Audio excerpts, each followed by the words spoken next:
तो आप सभी का स्वागत है BHDS 183 के एक और नए वीडियो, एक और नए सब्जेक्ट के साथ। और सब्जेक्ट का नाम क्या होने वाला अनुवाद सिद्धांत और प्रवृत्तियां। ठीक है। और आज का हमारा महत्वपूर्ण क्वेश्चन क्या है? अनुवाद का आशय और इसकी चुनौतियों पर प्रकाश डालिए। क्या कीजिए? अनुवाद का आशय और इसकी चुनौतियों पर प्रकाश डालिए। ठीक है।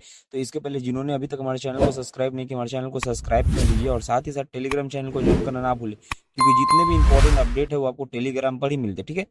चलिए आंसर देखते हैं। आंसर में है, अनुवाद का मुख्य उद्देश्य केवल भाषाई रूपांतरण नहीं बल्कि स्रोत भाषा के भाव, संदर्भ, संस्कृति और आशय को लक्ष्य भाषा में सटीक रूप से व्यक्त करना होता है। ठीक है।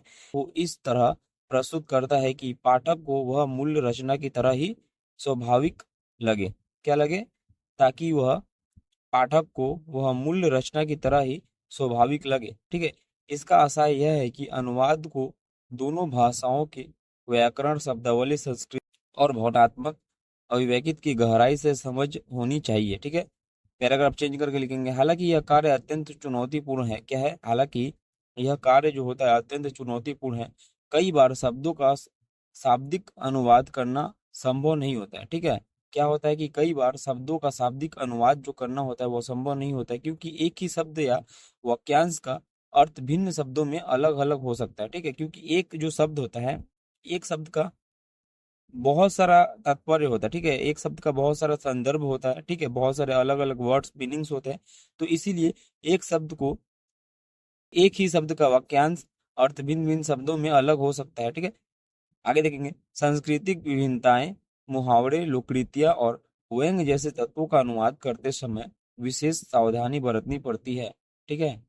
इसके अतिरिक्त तकनीकी अनुवाद में विशिष्ट ज्ञान की आवश्यकता होती है, अन्यथा अर्थ का अनर्थ हो सकता है। ठीक है। तो ये हम लोग का जो है आज का जो क्वेश्चन है, ये मोस्ट रिपीटेड क्वेश्चन है। ये सभी जो क्वेश्चन है ये आपके एग्जाम में बार बार रिपीट हुए। ठीक है। तो आप लोग अच्छे से इन सभी वीडियोस को देखिए। वीडियोस को देखने के बाद अच्छे से रिवाइज कीजिए। ठीक है। रिवाइज करने से क्या होगा, आपको जितने भी क्वेश्चन आंसर है उनका डाउट जो क्लियर होगा, और क्लियर हो जाएगा तो इसके बाद क्या कीजिएगा, आप क्या कीजिएगा, एक पेज में इसको लिखिएगा।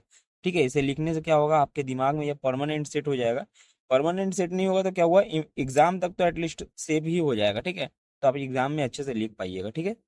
अगर आप चेंज करके लिखते हैं, इसीलिए अनुवाद केवल भाषा का नहीं भावों का सेतु है। क्या है?